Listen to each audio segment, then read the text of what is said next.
Anurag.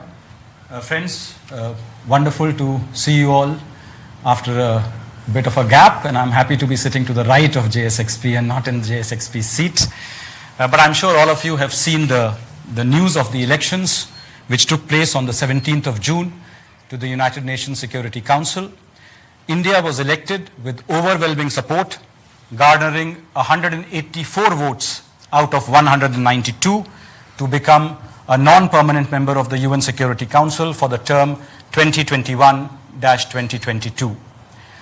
India was elected unopposed as we were the sole candidate for the Asia Pacific seat. However, this was made possible because Afghanistan had withdrawn in our favor in 2013, for which we thank the government of Afghanistan.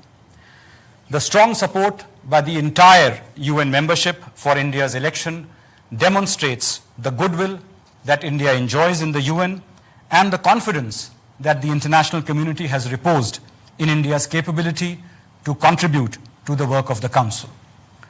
Our two-year term will begin on the 1st of January 2021.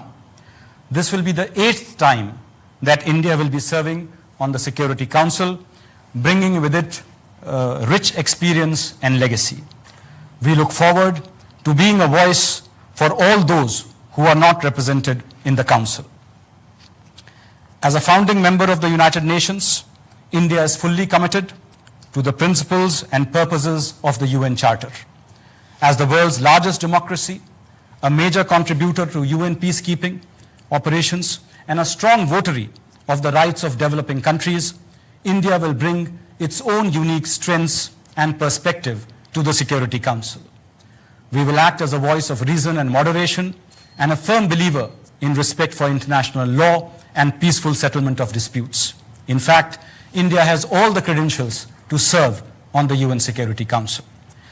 Our work in the Security Council will be guided by Honorable Prime Minister's call for a reformed multilateralism and the dynamic 5S vision for foreign policy, namely Samman, respect, Samvad, dialogue, Sahyog, cooperation, and Shanti, peace, to create conditions for universal prosperity, Samriddhi.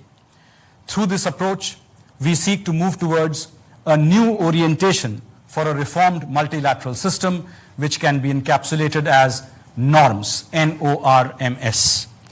Our External Affairs Minister had already outlined the priorities we have set for ourselves as a member of the UN Security Council. I will briefly reiterate them.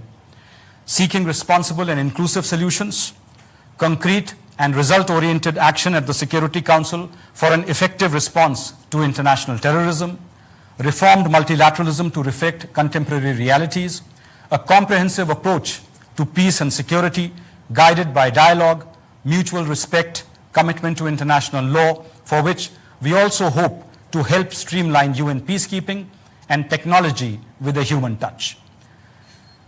The COVID-19 pandemic is perhaps one of the most serious crises this generation has ever faced. We believe that the current crisis offers us new opportunities to seek innovative and inclusive solutions by using multilateralism and international cooperation. It is clear to us that the United Nations, and indeed multilateralism itself, needs to change to reflect contemporary realities and remain effective and credible. As we look forward to celebrating the 75th anniversary of the United Nations and later the 75th anniversary of our own independence in 2022, India's presence in the Security Council will help bring to the world our ethos that the world is one family, Vasudhaiva Kutumbakam. So this is my opening remark, and now, as I said, I'm open to taking a few questions. Thank you, sir, for those remarks. We've received a few questions in advance, so I'll go through them. Geeta Mohan from the India Today wants to know, while it's a secret ballot, who are the likely 8 countries who have not voted for India? Would you like to respond to that? Well, that is your job and not mine. It was a secret ballot, as you all know, and it is not possible for us to speculate on that ballot. But the important thing is focus on the 184. You know, this reflects an almost universal acceptance, the most widespread support possible. And also don't forget that we had the complete endorsement of the Asia Pacific group. We were the only candidate for that sole seat. And I think the number of votes that we have received far exceeded the minimum threshold required. You know, the threshold to become a member of the Security Council is you have to get a 2/3 majority, which is 128 votes. In our case, we not only got the 128 votes, we got many more in excess of that, reaching 184. And I think this was one of the best performances ever by India in a UN Security Council election. So I would leave it at that. There's a similar question from Akhilesh Suman of Rajya Sabha TV, so I will not read that. Huma Siddiqui from the Financial Times Online wants to know what is the importance of being a non-permanent member of the UN Security Council. Does it or will it help in becoming a permanent member?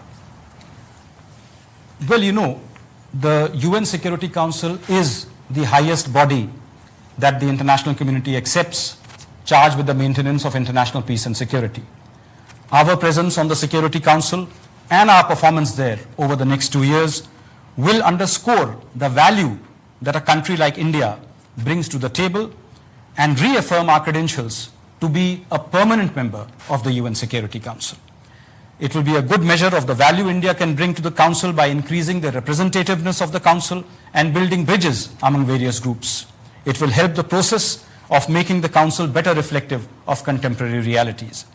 We will, of course, continue to take part in the intergovernmental negotiations in the UN where the matter of UN Security Council reform is being discussed, and we will make efforts for concrete progress in those negotiations.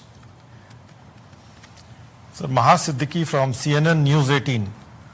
Her question is overwhelming support for India at the UNSC elections, but there are some reports in Pak media that after endorsing India last year in Asia Pacific group, they would not vote for India in the final round. Is that correct? Was there any statement from Pakistan permanent representative, because the ballot is a secret one?